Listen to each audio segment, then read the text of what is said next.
administration has politicized not only the Homeland Security Department, but also the Justice Department has created an enemies list that is being prosecuted by the White House. I think, Alex, it's shameful. And what is, I think, is almost as shameful is the fact that the Fourth Estate has become something of a fifth column in this country, working as to aid, to abet the left-wing agenda of this administration and the Democratic leadership in Congress. I think it's a shame. It's an outrage. And the national left-wing, liberal, what you call it what you want to, mainstream media, is simply observing rather than applying critical judgment and performing its traditional role of oversight of our government. Mr. Dobbs, you are a student of history, a veteran journalist, and so you were able to chart exactly what's happened, and you were now been proven right like a prophet. 28,000 plus dead in the last 2.5 years on the U.S.-Mexican border. Mexico is now completely collapsed. The poor woman has her husband killed. The media tries to imply she's a liar. Now the investigator that goes to look at it from the Mexican government has his head chopped off and delivered to the Mexican military. And then you're criticized for simply pointing out that we've got to protect our border. Yeah, it's interesting, isn't it, Alex, that if you speak truth to power, as you and I do each and every day, that you are a target for those who want to ignore the breach of security in this country, the border that is no longer recognized apparently by this administration as being a demarcation of sovereignty. The suggestion in the national media that this woman, with her husband shot dead on Falcon Lake, is somehow not a victim any longer, but part of some sort of, I don't know, conspiracy, some sort of plot that has nothing to do with the failure of the government of Mexico, narco state terror that is reigning across most of northern Mexico. This is madness. I talked to a state senator from Texas who'd been in secret Homeland Security meetings last year, saying that they are preparing for the complete collapse of Mexico with Homeland Security to protect the border. And Rick Perry's been begging Obama, but I've had sheriffs on from South Texas and Arizona.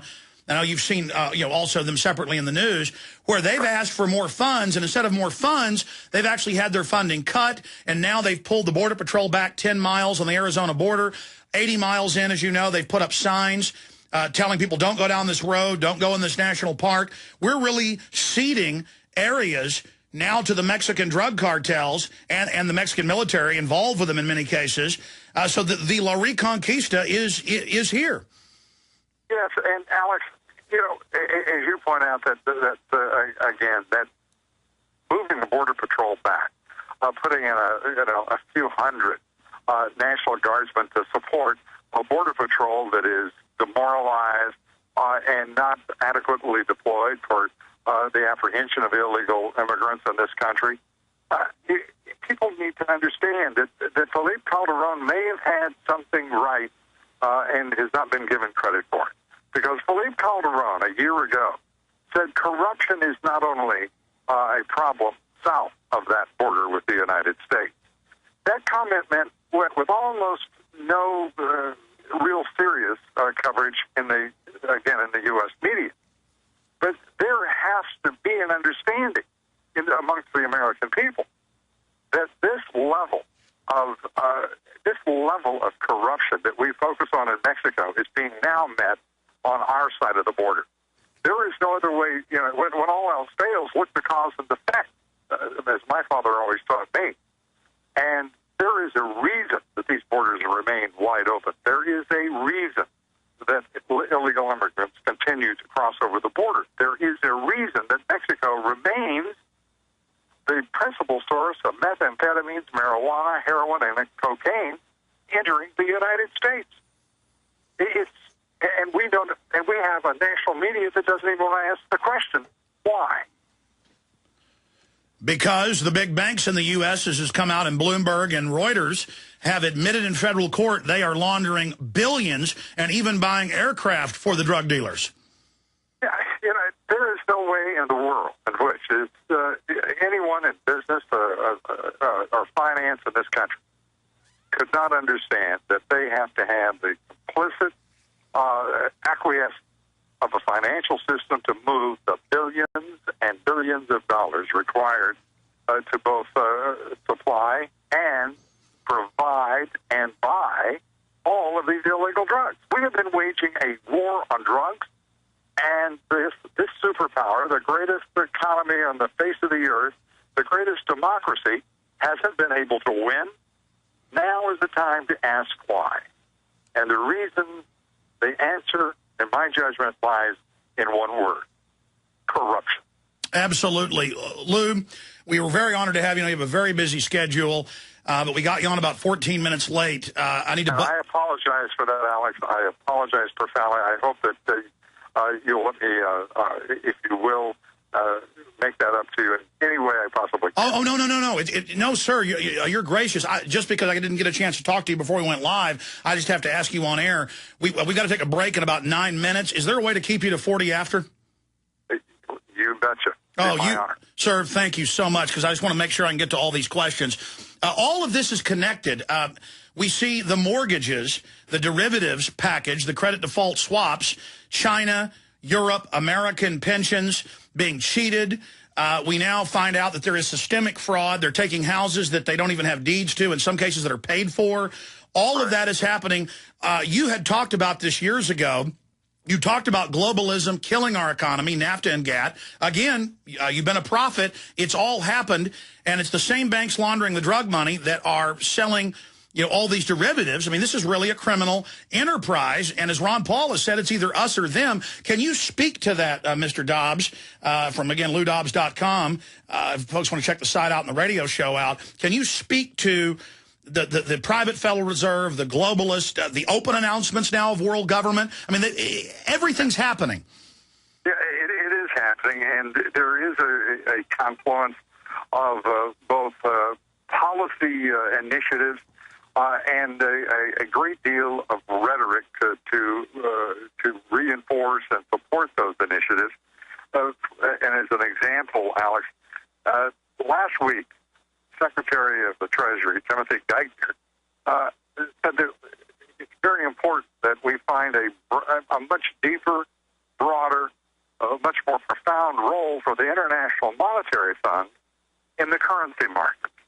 It is one of the most alarming statements made by a man who I don't even think should be in the post, frankly. I think he should have been fired, but then I have a few reservations about the people who would have to fire him. But the reality is a larger role for the International Monetary Fund is another step toward international governance.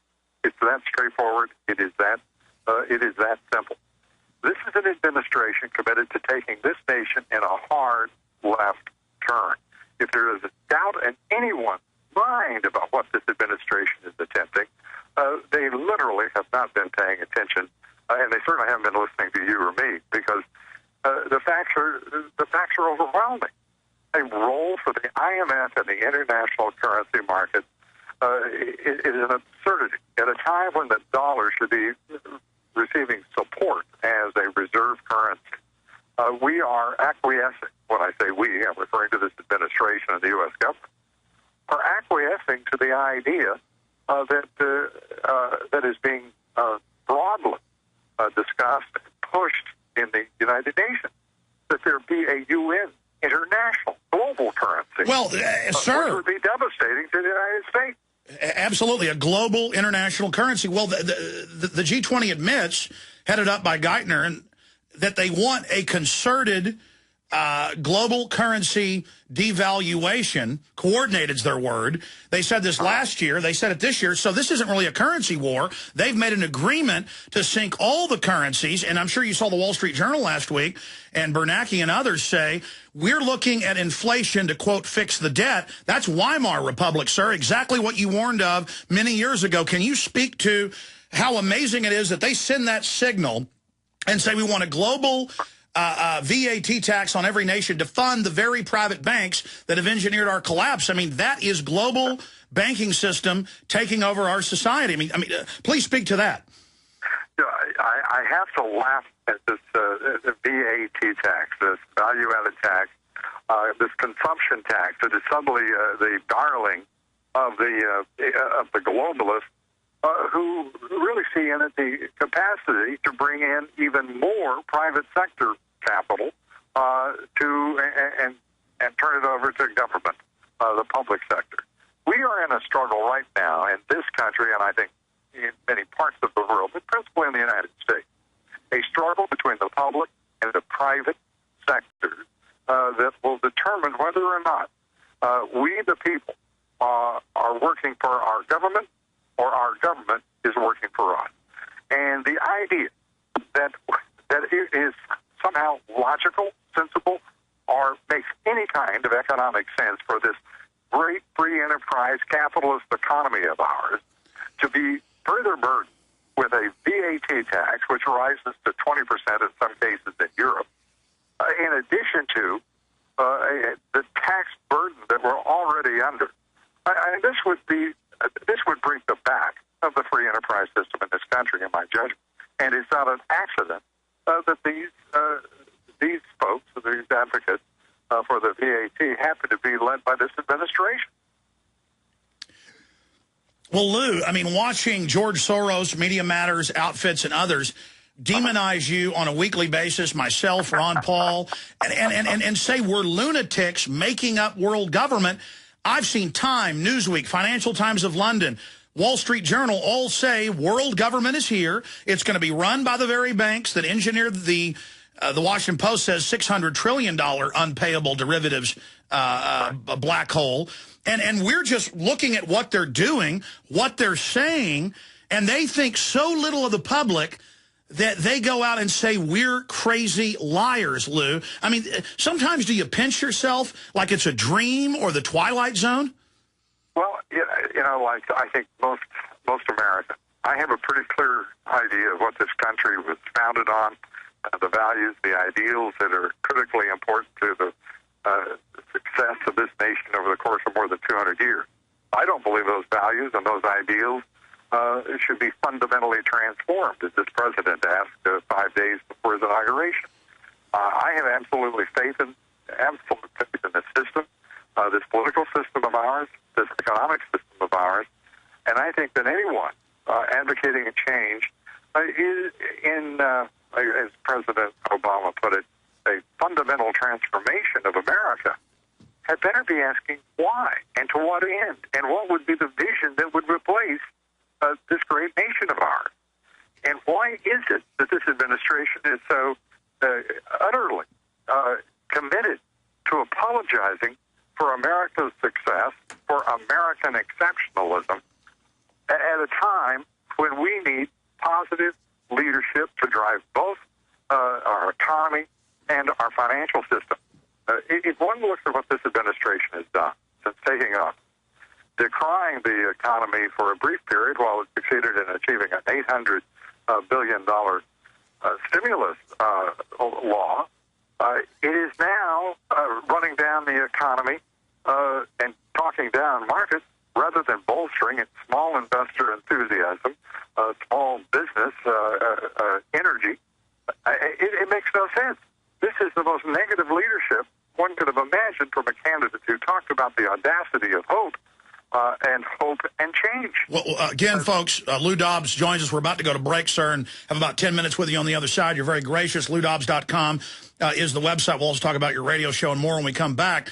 But specifically, they've blamed capitalism and the free market for what's happening. But as Ron Paul and you and others have pointed out the obvious, it's the mega banks who are not free market, who sell fraudulent derivatives, the mega banks that want the world government. They get our tax money basically conduited to them via the national debt. So it's mega banks with the government waging war against all the rest of the free market, and then they blame the free market for all of the problems when this is not a free market that has done this. Lou Dobbs is our guest. We're going to come back after this quick break, and I've got a laundry list of key questions for him, but I want to get him to comment on what I just said straight ahead. Again, LouDobbs.com is his website. Our sites are Infowars.com, PressPlanet.com. Stay with us.